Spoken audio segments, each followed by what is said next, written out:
que nos habíamos quedado en la parte de administración de proyectos y habíamos hablado que teníamos 4 elementos primordiales, ¿verdad? Hablamos de las personas, hablábamos de los procesos, hablábamos de los productos y de la tecnología. Y nos habíamos quedado en la parte de lo que es el producto. Sí, José Mario, disculpe. Ingeniero, pregunta. El registro de asistencia no está sirviendo. No me da para registrarlo. No lo deja registrarlo. Deme un segundo para validar. El resto no sé si se puede registrar. En mi caso, sí. Sí. Por favor. Gracias por el comentario. Bueno, déjeme checar en este momento. A mí también me funcionó. Sí, por favor, tomemos el registro. Déjeme validarlo.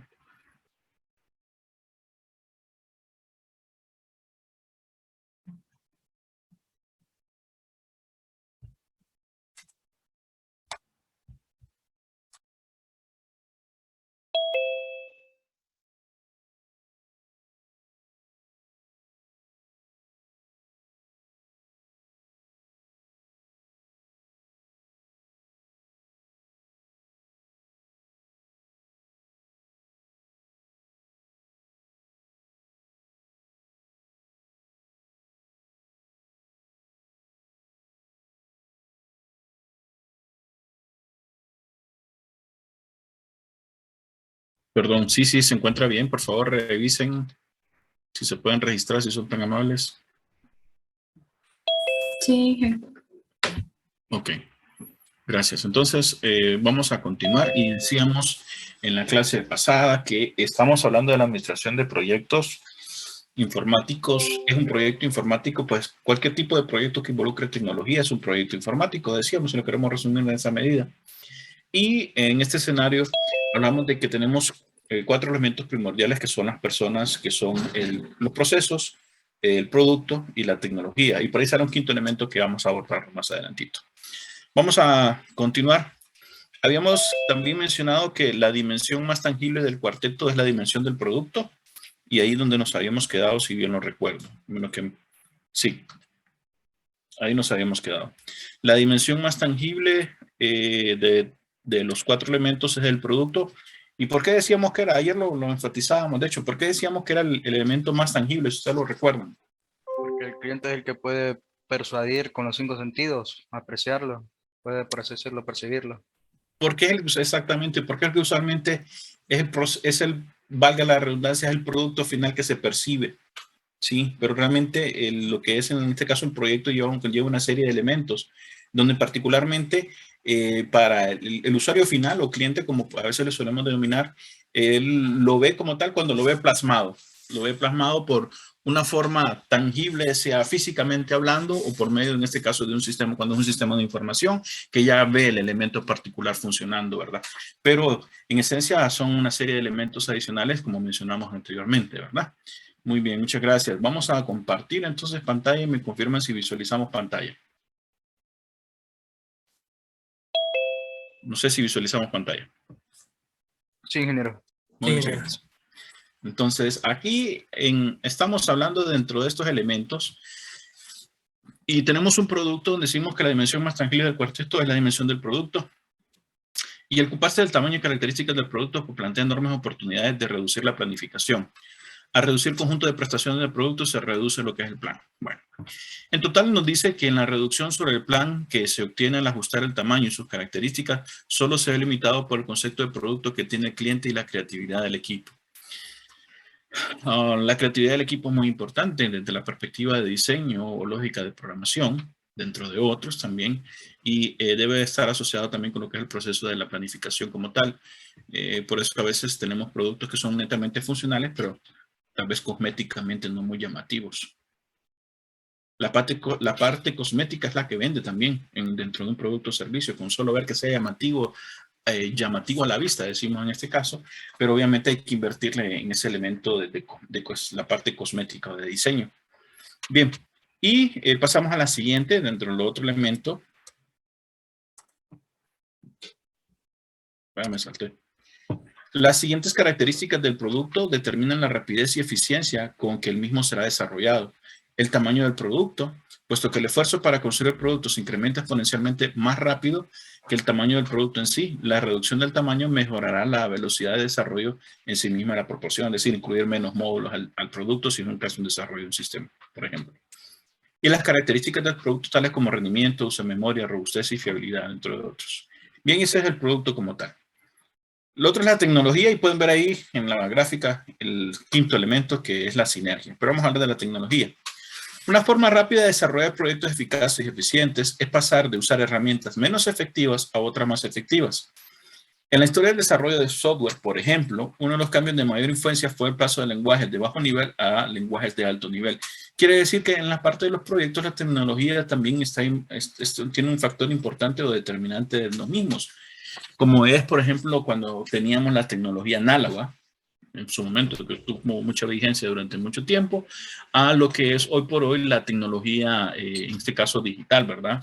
Que es la que nosotros estamos trabajando. Entonces, eso también, pues, en este caso, es un elemento a tomar en consideración dentro de los proyectos, cuál es la tecnología vigente, para sacar máximo provecho de ella. Y el quinto elemento, que es la sinergia que deben de tener el resto, es decir, los cuatro componentes entre sí. Los cuatro deben de tratar de tener una forma equitativa de poderse conjuntar para poder dar una efectividad dentro de lo mismo. Y nos dice, hay un momento en que ocuparse de la gente, el proceso, el producto de la tecnología se convierte en un todo. Lo que debe buscarse en este caso es que los resultados alcanzables combinados con estos cuatro elementos sean mayores que la suma de los mismos, ¿verdad? Es decir, que esto pueda trabajar de una manera en armonía para lograr una efectividad en los proyectos, para que los proyectos realmente funcionales. Bases para el desarrollo de proyectos informáticos. Los fundamentos tienen al menos tanta influencia como los técnicos en la planificación de desarrollos. La gestión normalmente controla las tres magnitudes del triángulo del equilibrio clásico, que es la planificación, costo y producto. En ese sentido, los fundamentos de gestión consisten en determinar el tamaño del producto, incluyendo la funcionalidad, complejidad y, en este caso, lo que es características del producto, asignando los recursos apropiados a un producto de ese tamaño, creando un plan para aplicar esos recursos y luego controlando y dirigiendo esos recursos para impedir que el proyecto se desvíe. Entonces, las bases de desarrollo informático prácticamente es saber qué es exactamente, qué es lo que vamos a definir. Por eso es muy importante en todo proyecto tratar de definir el alcance. Con lo que contamos, con lo que disponemos, podemos hacer esto. ¿Se pueden hacer muchas cosas más? Sí, se pueden hacer muchas cosas más, pero ocupamos más recursos, ya sean recursos humanos y por ende también recursos financieros si necesitamos adquirir, en este caso, el equipo adicional o necesitamos contratar personas, ¿verdad? Entonces, ¿qué es lo que podemos hacer? Bases de gestión, nos dice estimación y la planificación. Los productos bien ejecutados pasan por tres etapas básicas para crear una planificación. Nos dice, primero se estima el tamaño del proyecto. Luego se estima el esfuerzo necesario para construir este producto con ese tamaño y por último se realiza la planificación. Primero se estima el tamaño del proyecto. Basado en el alcance que queremos darle, lo que podemos hacer es esto. Y con los elementos que tenemos, lo que podemos hacer es esto. Entonces, estamos estimando el esfuerzo para construirlo.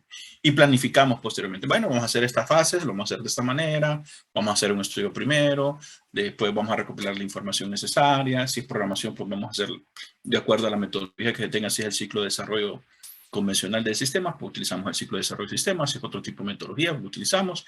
Si es el caso de la adquisición de productos que no están enfocados con la parte de desarrollo, sino que son otros tipos de productos, como por ejemplo una planta telefónica había manejado. Bueno, vamos a estudiar primero cuáles son las características del tipo de planta que podemos utilizar basado en nuestra arquitectura de red, qué tipo de elementos vamos a necesitar, si vamos a utilizar teléfonos fijos, si vamos a utilizar softphone, ok, si vamos a necesitar para los softphones, vamos a necesitar diademas, por ejemplo, que son los auriculares para poder hablar, si el tipo de servidor que vamos a convertir, si vamos a utilizar una tecnología open source para el teléfono, por ejemplo, la planta telefónica, o si vamos a comprar un producto ya enlatado, donde ya viene toda la solución embebida en lo que se denomina popularmente como un appliance, donde dice ya viene la solución, o si lo vamos nosotros a solicitar en una tecnología open source, que hay tecnología open source como Asterix, por ejemplo, que está diseñado para plantas telefónicas IP, etcétera. Bueno, con qué tipo de proveedor vamos a adquirir lo que son los canales para poder establecer esta comunicación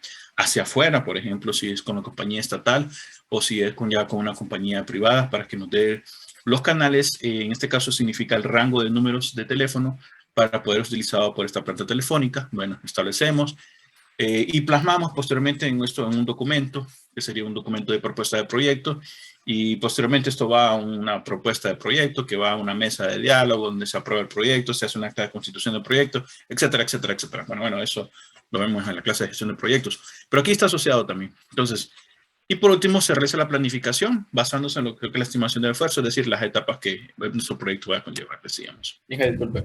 Sí. Eso va relacionado con lo que vimos en el diagrama de Gantt. Va relacionado con lo que va en el diagrama de Gantt que vimos con anterioridad, está enfocado con lo que es la planificación de las actividades operativas. En este caso particular estamos hablando con la planificación del proyecto. Puede ser que dentro de la planificación de sus actividades operativas usted tenga, por ejemplo, una línea de su planificación operativa, sea la realización de la implementación de lo que es la planta telefónica IP. Eso es una línea de tu diagrama de Gantt en la parte operativa. A nivel de proyecto ya es otro tipo de planificación donde es un desglose más definido, un poco más amplio con respecto a este tipo de actividades, que es propia, desglosada como tal, desde la perspectiva de proyecto. En el diagrama de Gantt, a nivel de planificación, solo es una línea que es la parte de implementación, desde el punto de vista operativo. ¿De acuerdo? Bien. Nos dice que, siguiendo, la planificación y estimación son las bases de desarrollo porque una estimación incorrecta reduce la eficacia en el desarrollo. Una estimación correcta es una condición necesaria para la planificación efectiva, que además es esencial para el desarrollo eficiente. Es decir, la planificación debe ser lo más preciso posible. Podrán existir elementos que se puedan desviar de la planificación, pero también tenemos que tratar de tener medidas para poder contrarrestar ese tipo de situaciones. La planificación de un proyecto informático incluye actividades como la siguiente, nos dice. Estimación y planificación, que está basado en lo que es el alcance del proyecto, ¿verdad? Volvemos al caso del escenario que hemos venido arrastrando o que he venido arrastrando para poder ejemplificar una planta telefónica. Muy bien. ¿Dónde voy a implementar una planta telefónica? Ok, para la empresa o institución. ¿Cuál va a ser el alcance? ¿Se le va a dar acceso a todos los empleados dentro de la empresa? O solo, por ejemplo, a las jefaturas o, por ejemplo, o a los departamentos, que dentro del departamento hay un teléfono IP, en el cual ahí se comuniquen, o todo el mundo tiene acceso. De acuerdo, si todo el mundo tiene acceso, pues vamos a hablar de un elemento de asociado, por ejemplo, vamos a necesitar licencias adicionales para poder hacer operativos los teléfonos, ya sea a nivel físico o a nivel, en este caso, de software, es decir, de un software que se instale dentro del ordenador. Y tomar en consideración todos esos aspectos, si al final inclusive la planificación nos va a definir si vamos a necesitar, por ejemplo, capacitación. ¿Necesito capacitación para que mis técnicos puedan darle seguimiento a este tipo de proyecto? ¿Sí o no? Donde usualmente este tipo de soluciones nosotros las adquirimos a un tercero o en el caso que las desarrollamos al interno porque tenemos la experiencia, pues en ese caso ya nos ahorramos el proceso de planificación, ¿verdad? Perdón, el proceso de capacitación. Decimos determinar el número de personas que deben participar en el equipo de proyecto, qué habilidades técnicas son necesarias, cuándo aumentar el número de personas y quién participará. Si hay un proyecto, en este caso de telefonía IP, ¿quiénes deben de participar? Obviamente va a participar el administrador de la red, porque hablar de telefonía IP, estamos hablando de una red también.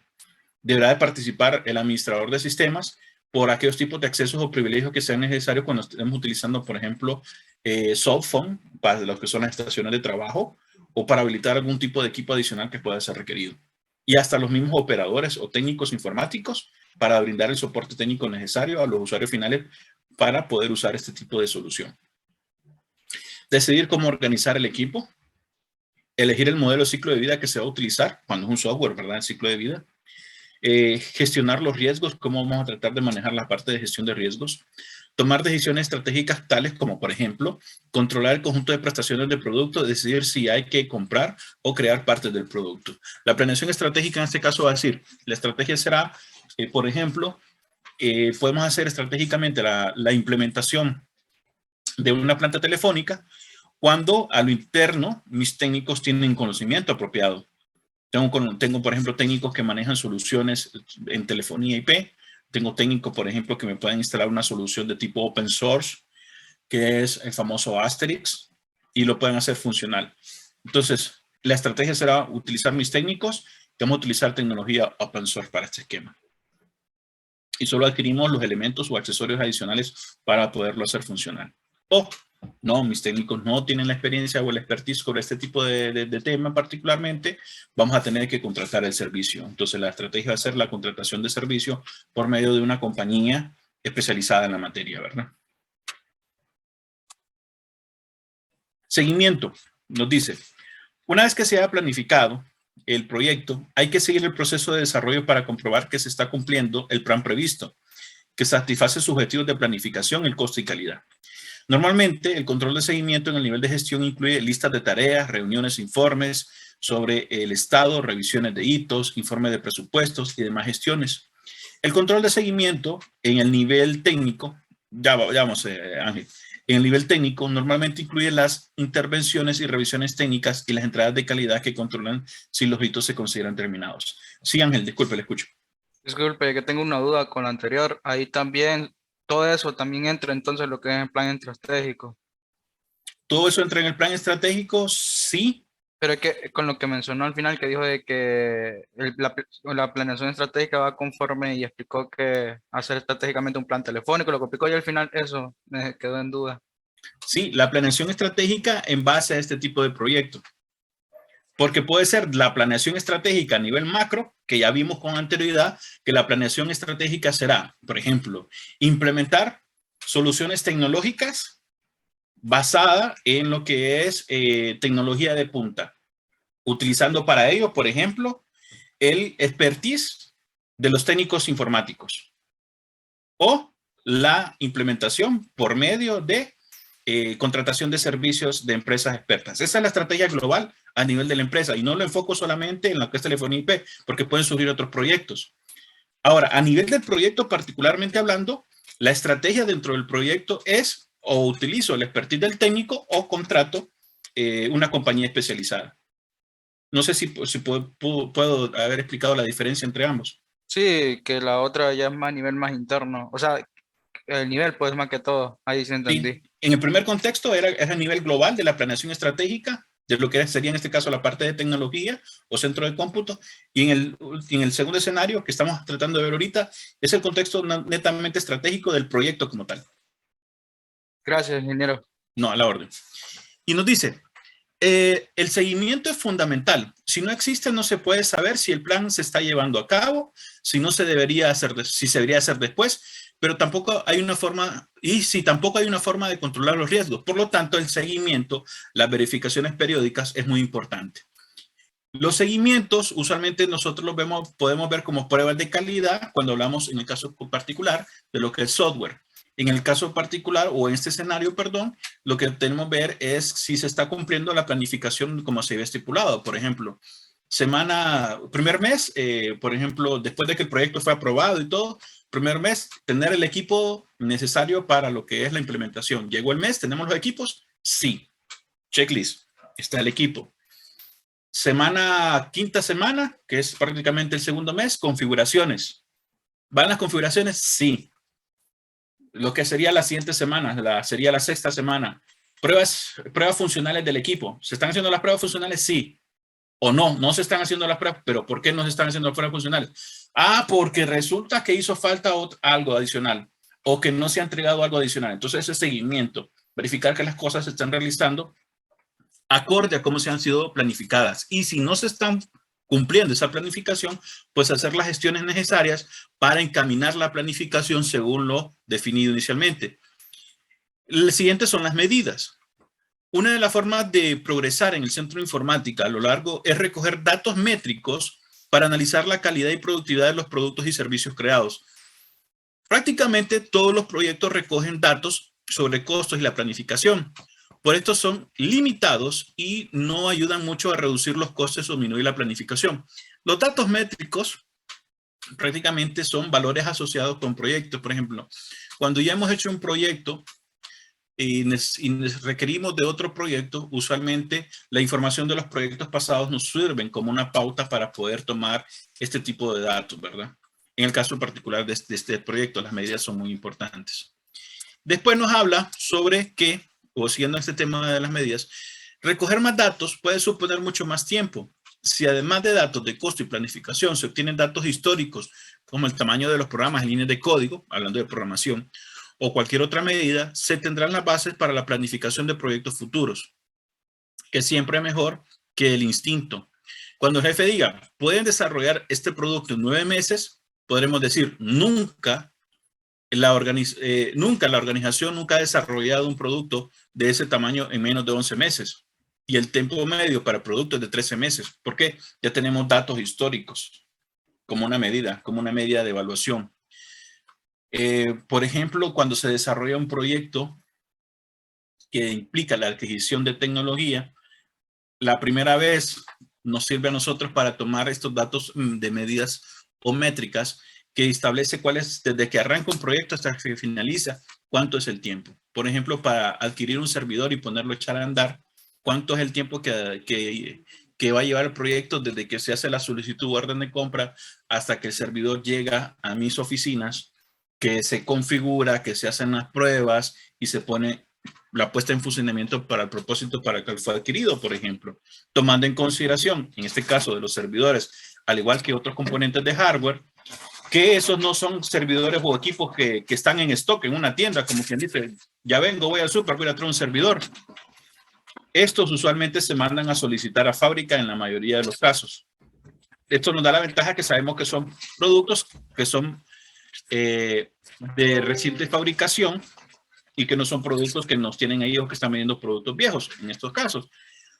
Algunos ejemplos que podríamos decir que probablemente sí su tiempo de respuesta es más rápido cuando, por ejemplo, queremos comprar un pequeño lote de estaciones de trabajo o laptops, que ya tenemos donde hay muchas empresas en el mercado local que tienen su parque de stock y que los tienen a la venta. Y uno dice, sí, te puedo vender, tengo 5 de este inventario. Ah, fíjate que uno ocupo 5, ocupo 25, ocupo 30. Ah, no manejo ese stock. Entonces, para eso tengo que mandarlos a solicitar a fábrica. Y ese tiempo de fábrica, pues ya llevará un tiempo. Ese tipo de cosas son los que nos dan la experiencia de los proyectos que ya se han desarrollado y nos sirven como base, como punto de medida en las métricas para establecer patrones que podemos tomarlo en consideración para proyectos a futuro similares de iguales condiciones, ¿verdad? En el caso de desarrollo, si ustedes ya saben que un desarrollo de un módulo particular le va a tomar X tiempo y a futuro piden otro módulo con unas consideraciones o en este caso características similares, ya podemos estimar que el tiempo en invertir va a tomar más o menos un tiempo similar al anterior, con un intervalo de tiempo más o menos, y digo más o menos días o más o menos semanas, de acuerdo a la naturaleza propia de las características, ¿verdad? Bien, después nos dice acerca de bases técnicas y lo que es la gestión de requerimientos. La gestión de requerimientos es fundamental. La determinación concreta y clara de los requerimientos es el éxito de un proyecto. Si no hemos levantado bien los requerimientos, independientemente del tipo de proyecto, si es proyecto de desarrollo o proyecto de adquisición de software, hardware, etcétera, si no levantamos bien los requerimientos, eso lleva un alto grado de posibilidad de fracaso. No significa que va a fracasar, pero lleva un alto grado de posibilidad de fracaso, porque puede ser de que se omitan elementos importantes a ser considerados y que ya puestos en el camino sean difíciles de adquirir o gestionar o desarrollar. Y nos dice que la gestión de requerimientos es el proceso que consiste en reunir requerimientos, plasmarlos en un documento, correo electrónico, cuaderno de interfaz de usuario, prototipo ejecutable o cualquier otro formato para, en este caso, hacer un seguimiento de diseño y del servicio informático a producir y gestionar los cambios para el resto del proyecto. Es por eso también, por ejemplo, cuando en desarrollo se solicita, por ejemplo, una plantilla o un documento de levantamiento de requerimientos donde se establecen todas las características funcionales, en este caso, de lo que el programa o producto va a satisfacer y es firmado por el usuario. Y ahí prácticamente el usuario sella qué es lo que quiere, de forma tal de que ustedes hacen su planificación y hacen su diseño de acuerdo a ese levantamiento de requerimientos y eso es lo que se va a entregar. Esto les va a permitir de que el usuario a mitad de camino no les vaya a pedir otras consideraciones adicionales que no estaban solicitadas en el requerimiento. Si está solicitado en el requerimiento, se va a trabajar de acuerdo al requerimiento porque ha sido planificado. Hay una ficha o un formato de requerimiento, pero si no está en el requerimiento, significa una modificación de su plan. Y eso, la modificación del plan, usualmente va asociado con un costo. Perdón, alguien había levantado la mano.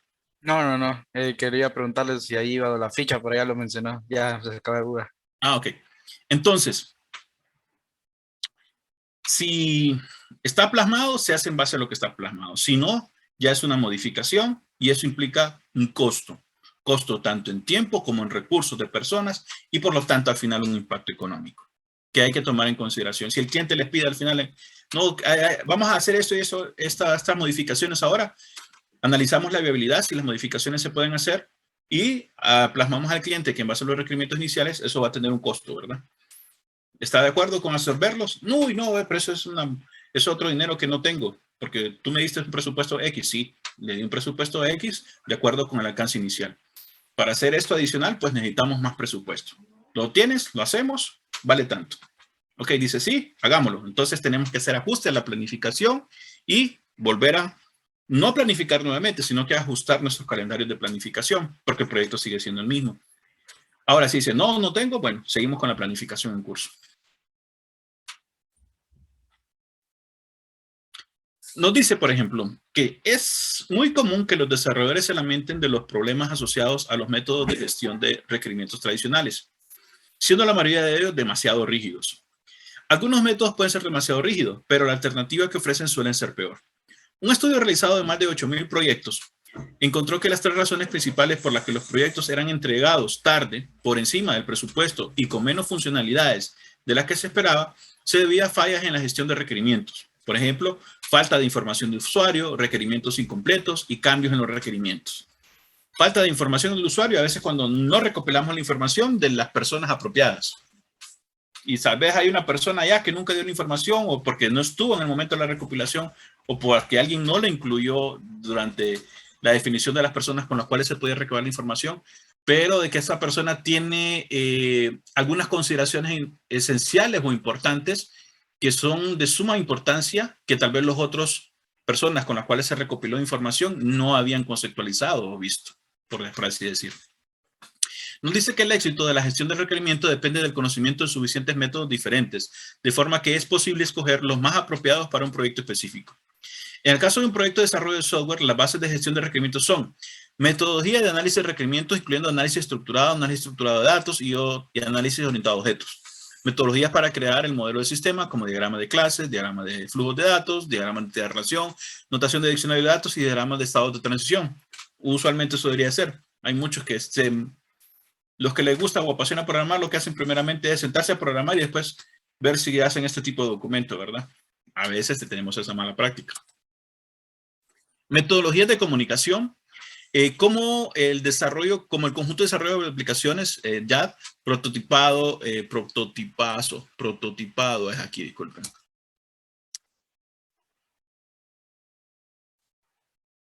De la interfaz de usuario, también las relaciones entre la gestión de requerimientos y los diferentes modelos de ciclo de vida, incluyendo lo que es el prototipado evolutivo, entrega de etapas, etcétera, es decir, la metodología. También nos dice que la gestión de requerimientos proporciona 2 formas diferentes de una gran influencia en la velocidad del desarrollo. En primer lugar, la recogida de requerimientos es un paso que tiende a hacerse sin prisa. Hay una frase por ahí que ustedes muy probablemente no sé si la han escuchado: despacio que llevo prisa. ¿Sí? En el sentido de que la cosa es urgente, por lo tanto tengo que ser muy meticuloso y tomarme el tiempo necesario para recopilar la información de manera apropiada. De forma que una vez que la tenga, puedo arrancar y correr a la velocidad establecida, obviamente de acuerdo al contexto que se esté hablando. Pero si me pongo a recopilar información a la carrera, voy a omitir información muy probablemente clave o crucial. La probabilidad es muy alta de omitirla. Y nos dice, comparados con otra actividad del desarrollo de servicio, si esto pasa, se acelera sin perjudicar la calidad, se puede disminuir un conjunto del tiempo del desarrollo. Y también, en segundo lugar, obtener un requerimiento como es debido en el primer paso normalmente cuesta de 50 a 200 veces menos que si se espera en las fases de construcción o mantenimiento. Es decir, cuando ya estamos con el producto ya casi por ponerlo a echar a andar y sale un nuevo requerimiento. Entonces tenemos que hacer modificaciones, nos damos cuenta que tenemos que agregar otras clases, nos damos cuenta que las clases existentes tenemos que no son funcionales, que tenemos que volverlas a generar, etcétera, etcétera. Implica prácticamente en algunas circunstancias hasta volver a hacer las cosas. Entonces es más trabajo. En el enfoque de diseño nos dice, del mismo modo que tiene sentido crear una serie de bocetos antes de construir una casa, tiene sentido crear una arquitectura y un diseño antes de construir un servicio informático. Un error de diseño que no se detecta hasta la fase de comprobación necesita 10 veces más tiempo para arreglarlo que si se detecta en la fase de diseño.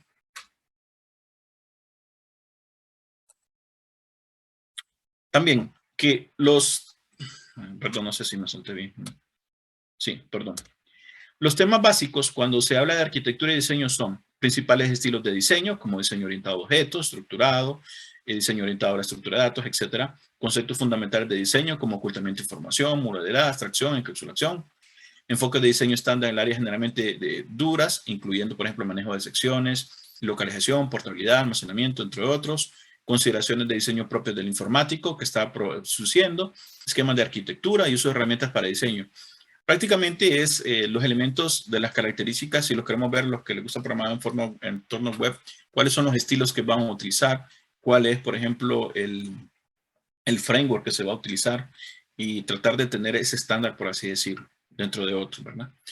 Nos dice que es posible construir un servicio informático sin diseñarlo primero. Sin embargo, el diseño es la base de la construcción. Por eso nosotros tenemos ahí aplicaciones que nos permiten hacer estos bocetos de una forma casi similar a lo que podría ser el resultado final o producido o que se espera, para darle una ejemplificación al usuario de en cuanto a qué es lo que se espera obtener una vez ya construido el sistema finalmente, ¿verdad? En la fase de construcción nos dice que en la construcción, en el momento que se llega a la construcción, ya se ha llevado a cabo la mayor parte del trabajo para el éxito o el fracaso del proyecto. Para el éxito, si lo hemos hecho bien. Y el fracaso es porque si nos omitimos algo al momento de recabar la información, ¿verdad? Tanto la gestión de requerimientos como el diseño ofrece una mayor influencia en el desarrollo de un servicio informático que en la construcción. En estas actividades, los cambios pequeños pueden marcar una gran diferencia en la planificación. Un cambio que para algunos puede ser pequeño e insignificante, puede ser un cambio completamente sustancial dentro de un proyecto. La construcción nos ofrece muchas posibilidades de reducción, pero el trabajo de construcción es tan detallado y laborioso que es imposible hacerlo bien. Si en un principio la calidad del servicio no es óptima, es casi imposible volver hacia atrás y mejorarla. No es efectivo hacerlo dos veces. Por eso ese proceso en el caso de desarrollo, las revisiones técnicas formales son muy importantes porque establecen la metodología apropiada para ir haciendo ese chequeo, ese diagnóstico, esas revisiones en las diferentes fases que se pueden involucrar, por ejemplo, en el ciclo de desarrollo clásico de desarrollo de sistemas, ir haciendo unas pruebas. Obviamente esto pues genera un costo adicional porque estamos involucrando tiempo, estamos involucrando personas y eso implica plata también. Y nos extiende nuestro proyecto en tiempo, pero da la posibilidad de éxito de forma muy sustancial, ¿verdad? Aunque la construcción es una actividad de bajo nivel, se presenta la posibilidad de perder el tiempo en cosas poco eficientes o de despistarse en tareas que, aunque no son críticas, consume tiempo. Por ejemplo, se puede perder tiempo en depurar código inútil o ejecutar un esmero pequeño, o ejecutar con esmero, perdón, pequeñas secciones de sistemas antes de saber si son necesarias afinarlas. Los malos métodos de construcción pueden introducir errores sutiles que pueden requerir días o incluso semanas para encontrarlos y corregirlos. A veces se puede perder tanto tiempo en construcción de un error de un programa como en tener que volver a diseñar o implementar el módulo mal diseñado. Nos dice que las bases de construcción incluyen los siguientes temas: métodos de codificación, conceptos relativos a los datos, directrices para utilizar los tipos de datos, conceptos relativos al control, aserciones y métodos de detección, reglas para controlar el código, métodos de depuración, estrategias de integración, estrategias de método para el refinamiento de código. Y también nos dice que las ventajas, inconvenientes y detalles del lenguaje de programación que se está utilizando, así como el uso de herramientas de construcción, incluyendo entornos de programación, dentro de otros. Aquí se tiene que tener una metodología concreta, tanto del framework de trabajo como obviamente de la codificación que se está haciendo. Eso lo se establece dentro de las reglas, dentro de las pautas internas que se deberá de tener dentro de la empresa o organización en cuanto a la convención, por ejemplo, que va inclusive desde el nombre de los objetos, nombre de las variables, nombre de los campos, para tener una revisión mucho más clara y mucho más efectiva. También esto debe estar debidamente documentado para que entre los cambios de programadores desde el punto de vista de programación, por ejemplo, sea más visible o más claro al momento de que un nuevo programador asuma el desarrollo, modificación o creación de una nueva funcionalidad basado en lo que es la metodología del trabajo diseñado. Nos dice que algunas de las bases anteriores requieren tiempo, aunque en la vida del proyecto en general ahorran tiempo también. Es mejor ir más despacio pero ser más cuidadoso, ya que hay bastantes servicios informáticos que tienen demasiados fallos y tienen que volverse a hacer cuando hacemos las cosas a la carrera en algunas circunstancias o cuando los requerimientos no se han levantado de manera apropiada. Las buenas construcciones previenen la creación de nidos de ratas de código indeseable, que hacen que el proyecto se pare lenta y ruidosamente cuando una persona se enferma, cuando se descubre un fallo crítico o simplemente cuando necesita hacer algún cambio. De esta manera se mejoran las previsiones y el control que se tiene sobre el proyecto y se incrementa la probabilidad de entrega a tiempo. Bueno, eso es de la perspectiva del proyecto y sí hace un poco más, bueno, mucho énfasis en la parte de desarrollo como ustedes pueden observar. No sé si hasta ahí alguna pregunta o comentario. Cuando hace referencia a que una persona se enferma, digamos que la responsabilidad era de esa persona y no se prosiguió. Y no se siguió, y sobre todo cuando vuelvo al mismo punto, cuando no ha habido cuando no hay una metodología concreta de trabajo, cuando no hay una documentación apropiada, entonces a veces no se sabe qué es lo que se tiene ahí y eso nos va a entorpecer o podemos cometer un error, un nuevo programador puede cometer un error al generar una acción que tal vez al momento de ejecución pues va a producir un problema. Sí, Walter, disculpe. Sí, ingeniero. Antes de la parte de construcción, estuvimos hablando acerca de la parte de diseño. ¿Sería o es necesario, digamos, tener en un 100% los diseños, por así decirlo, de todos los módulos, o podríamos tener solo algunos e ir avanzando con la parte de la construcción? ¿Qué sería lo ideal? Se puede ir avanzando con la parte de construcción, lo que podemos hacer en este caso particular. Recordemos que al final los diseños son bocetos, ¿verdad? Tenemos los bocetos de los elementos funcionales claves y principales, que es lo que nosotros vamos a tener el lado, en este caso, la aprobación por parte del usuario. Y una vez que tenemos aprobación, podemos ir con la parte de la codificación. En este caso, con lo que es la parte de la construcción, sí podemos ir a la par, pero los bocetos tienen que estar claramente establecidos y plasmados con el usuario para que tenga una impresión, una idea de qué es lo que se le va a entregar. Sí, Ronnie, disculpe. Anteriormente, ingeniero, hablábamos de la recopilación de información. Siempre he pensado que la recopilación de información es uno de los pasos, diría yo, más complicados porque no solamente es solamente de recopilar información, así como ya vimos, puede provocar pues que atrasos en el proyecto. En este caso, ¿existen, digamos, alguna herramienta que nos ayude específicamente, pasos a seguir a esta tarea específicamente? En primera instancia, desde la perspectiva del proyecto, vamos a recopilar la información. Herramientas, voy a ser muy honesto, yo no he conocido ninguna herramienta. Lo que sí es un marco de trabajo. El marco de trabajo establece primero es conocer el problema o la situación problemática a resolver mediante un proyecto. Saber cuáles son las personas claves, las cuales manejan la información importante o primordial del proyecto.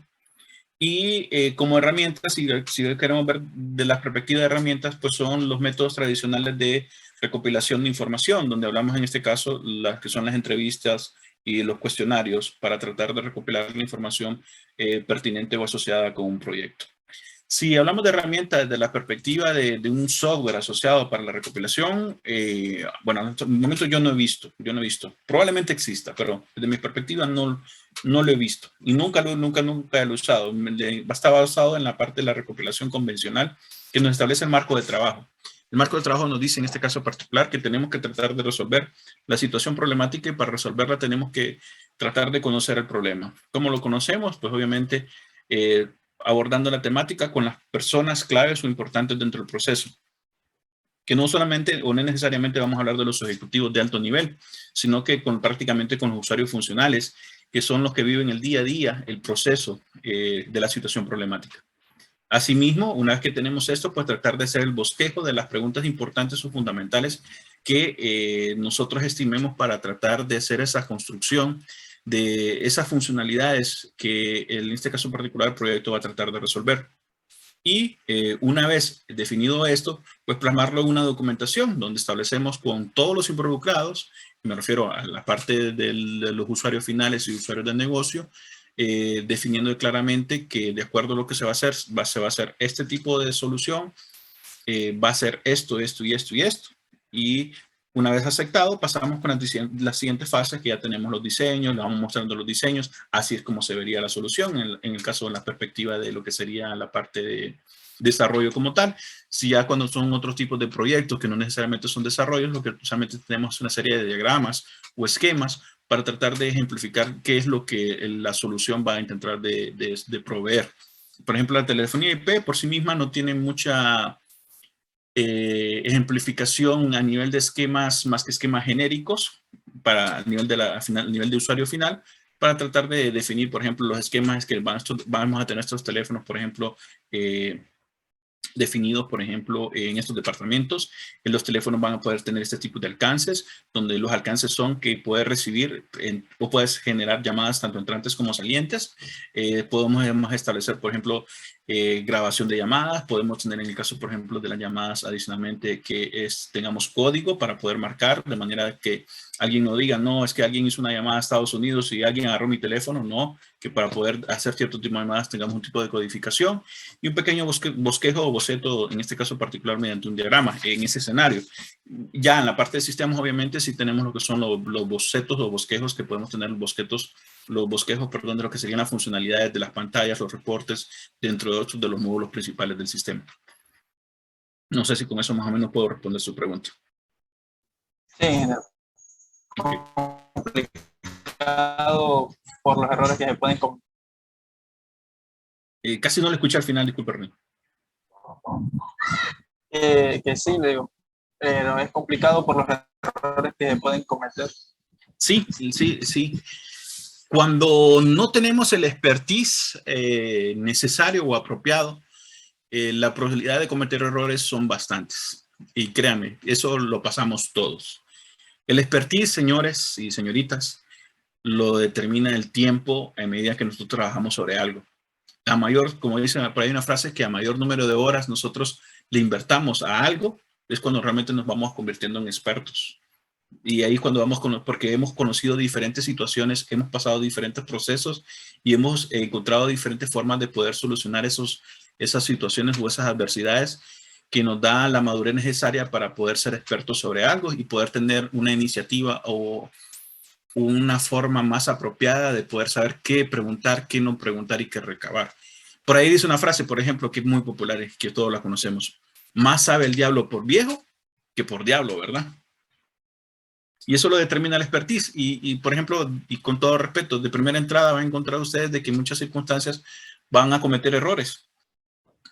Y yo utilizo mucho una frase. Yo tuve un catedrático en un proceso que saqué de un diplomado hace mucho tiempo en seguridad, que me gustó mucho su frase, y al analizarla es muy cierta. Cuando cometemos errores, no piensen en los errores.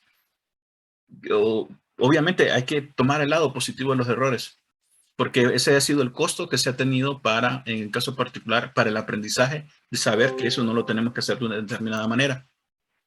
Nos hacía también el comentario, él decía que, por ejemplo, hizo un negocio, una transacción en la cual, por ejemplo, en lugar de ganar, perdió como 25,000 lempiras, dice, y que la familia lo regañó.